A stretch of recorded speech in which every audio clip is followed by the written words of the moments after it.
Oi gente, tudo bem? Meu nome é Ellen Novaes e hoje é a nossa lição número 8, Morte, Juízo e Ressurreição.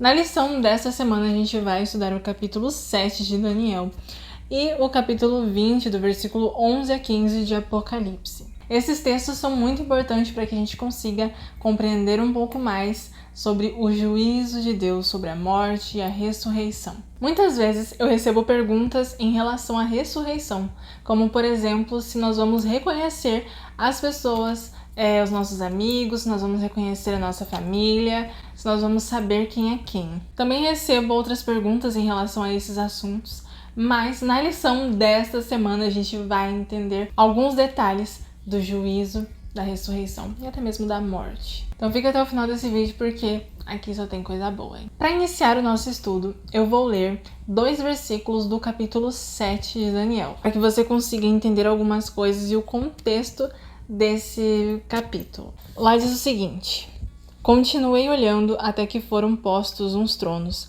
e o ancião de dia se assentou. Sua veste era branca como a neve, e os cabelos da cabeça como a pura lã. O seu trono eram chamas de fogo, e suas rodas eram fogo ardente. Um rio de fogo manava e saía de diante dele. Milhares de milhares o serviam, e milhares de milhares estavam diante dele. Assentou-se o tribunal, e se abriram os livros.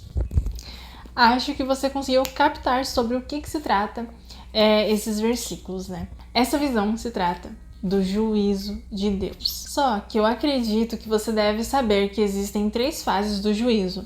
Essa fase aqui é a fase do juízo de confirmação, a segunda parte dos juízos de Deus. Nós temos a primeira parte, que é o juízo pré-advento, que é o juízo que está acontecendo agora. Ele iniciou em 1844, ele vai se estender até o momento da morte da pessoa, ou então até o momento do fechamento da porta da graça. Esse é o juízo pré-advento. A segunda fase do juízo é o juízo confirmativo, o juízo comprovatório, o juízo de comprovação, que é esse o momento da visão de Daniel, o momento do juízo confirmativo, é esse momento que Daniel está descrevendo aqui, essa é a visão que ele está tendo. E por fim, nós temos a terceira fase, que é a fase do juízo executivo, o juízo de execução. Então, você notou que nesse juízo de comprovação, o juízo confirmativo, ali fala o seguinte: assentou-se o tribunal e se abriram os livros. E por que esses livros eram tão importantes? Por que esses livros estavam no tribunal?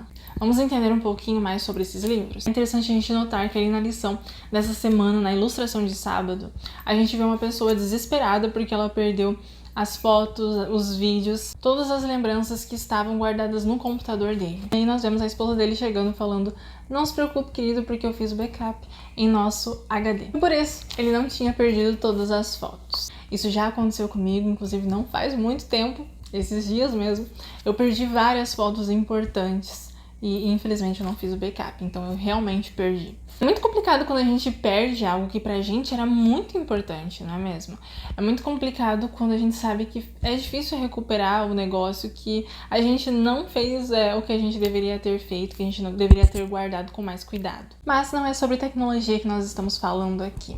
Então por que isso tem a ver com o que a gente está falando? Porque nós estamos falando do juízo de Deus. Muitas pessoas acham que quando elas morrerem, quando elas ressuscitarem, elas vão ter uma mente tão nova, tão limpa, tão zerada, que elas não vão lembrar de nada, que elas não vão saber de ninguém e que ela vai ser, tipo assim, algo totalmente novo. Mas será que é dessa forma mesmo? Quando nós vimos a formação do homem, nós vimos que o homem é feito do pó da terra, mais o fôlego de vida. E assim ele passou a ser uma alma vivente. E a partir do momento que ele passou a ser uma alma vivente, que ele passou a viver a vida dele, escrevendo sua história, fazendo suas escolhas, tudo o que ele fazia estava sendo registrado. Tudo o que nós fazemos está sendo registrado. Ao longo da nossa vida nós vamos desenvolvendo o nosso caráter, nós vamos formando a nossa identidade. Mas quando nós morremos, o que acontece com tudo isso? Olha só o que diz ali na lição. Quando Adão morreu aos 930 anos, toda a sua vida havia sido armazenada em alguns quilos de carne. Após a morte, o cérebro de Adão se desintegrou e junto com ele todo o seu registro de vida. Contudo, Deus tinha um backup armazenado no céu. Assim como o artista desenha no vidro polido o fiel retrato de uma face humana, assim os anjos de Deus diariamente escrevem nos livros do céu uma representação exata do caráter de cada ser humano. Deus tem tudo registradinho. Nossa história está guardada nos livros do céu. Mas quais livros são esses? Nós não temos conhecimento de todos os livros do céu, mas nós temos conhecimento de 3 livros do céu. A Bíblia ela nos fala de 3 livros, na verdade 4, você vai entender o porquê que são 4. Também não sabemos dizer qual o material dos livros, né? A gente não sabe ao certo como que é esse livro, mas nós sabemos que existem livros no céu com alguns registros. Existe um local onde nossos registros estão. Agora nós vamos ver quais livros são esses e quais os conteúdos desses livros. Os 3 livros que a Bíblia relata que existem são o livro da vida. O primeiro livro que a Bíblia nos relata que existe é o livro da vida. Lá em Apocalipse, no capítulo 21, no versículo 27, diz o seguinte em relação ao livro da vida. Nela nunca jamais penetrará coisa alguma contaminada. Aqui nós estamos falando da cidade santa. Nem o que pratica abominação e mentira, mas somente os inscritos no livro da vida do Cordeiro. O livro da vida é um dos livros de registros de Deus. Esse livro tem um conteúdo muito importante. Lá está escrito todos os nomes das pessoas que se convertem a Deus, que aceitam a Deus, que são ou que serão salvas por Deus, que aceitaram a sua salvação. Ah, Ellen, mas é só o nome dos salvos? Sim, só o nome dos salvos. Somente eles que vão poder entrar na cidade santa. Aqueles que não estão escritos nesse livro não poderão entrar na cidade santa. O segundo livro é o livro do memorial. A Bíblia vai falar dele lá em Malaquias 3, no versículo 16, e lá diz o seguinte: Então os que temiam ao Senhor falavam uns aos outros, o Senhor atentava e ouvia. Havia um memorial escrito diante dele, para os que temem ao Senhor e para os que se lembram do seu nome. O livro de memorial é um local de registro das boas obras. Lá vai estar todas as boas obras dos salvos. Então, toda vez que o salvo lançou um olhar terno, toda vez que ele venceu alguma tentação, toda vez que ele ajudou alguém, toda vez que ele contribuiu com a salvação de alguém, toda vez que ele estendeu a mão a alguém, toda vez que ele disse palavras de amor, palavras boas, palavras de ânimo para outras pessoas, toda vez que ele suportou sofrimentos, angústias e tristezas por amor ao Senhor. Esse é o livro onde vai estar escrito todas as boas obras. Tem uma coisa muito importante nisso tudo. Nós sabemos que as nossas obras, elas não nos salvam.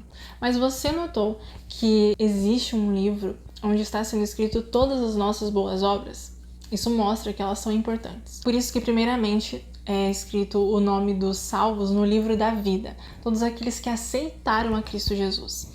E aí, então, todas as boas obras daquele que aceitou a Cristo Jesus vai para o livro do memorial. Porque a fé sem obras é morta. Então, sim, as obras são muito importantes. Agora nós vamos falar do terceiro livro, o livro do registro dos pecados. Lá em Jeremias 2, no versículo 22, diz o seguinte: Pelo que, ainda que te laves com salitre e amontoes potassa, continua a mácula da tua iniquidade perante mim, diz o Senhor. Aqui não é citado claramente que existe um livro, mas é citado que os pecados da pessoa estão perante o Senhor.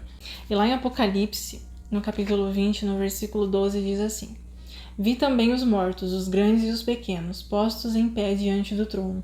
Então se abriram livros. Ainda outro livro, o livro da vida, foi aberto. E os mortos foram julgados, segundo as suas obras, conforme o que se achava escrito nos livros. E aqui é falado sobre os mortos. Quem?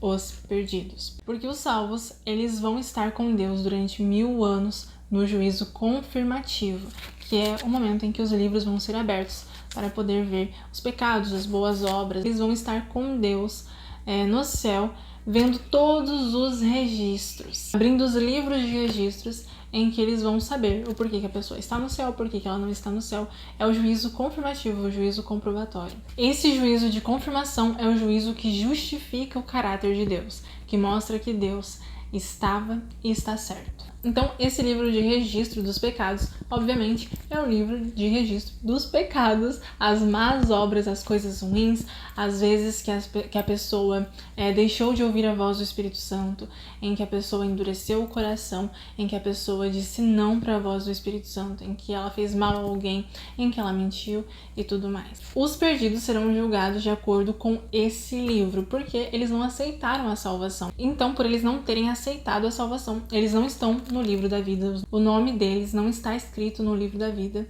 E também não estão no memorial, no livro de memorial, onde só estão as obras dos salvos. E eu falei pra você, né, que tinha 3 livros, mas que na verdade tinha ali um outro livro, né, um 4º livro, que é o livro da lei. É por meio desse livro que Deus julga. A lei de Deus é o parâmetro para se dizer se é pecado ou não, se o que a pessoa está fazendo é pecado ou não.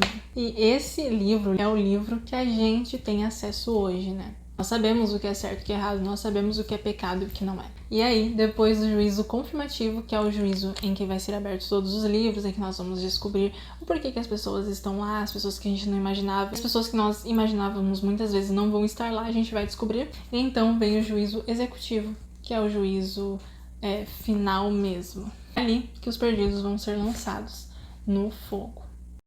Resumindo, o juízo tem 3 fases. A primeira fase é o juízo pré-advento, onde todas as pessoas estão sendo julgadas desde já por Jesus. E isso começou em 1844 e vai até a morte da pessoa ou até o fechamento da porta da graça. Desde Adão até a última pessoa que existir no mundo serão julgadas nesse juízo. A segunda fase é o juízo confirmativo, o juízo comprobatório, que é o juízo em que vai ocorrer nos 1000 anos. Salvos participarão desse juízo e poderão ver o porquê que a pessoa está no céu ou porquê que ela não está, e também vão poder comprovar a justiça de Deus, o caráter de Deus. Nessa fase, os livros dos registros serão abertos.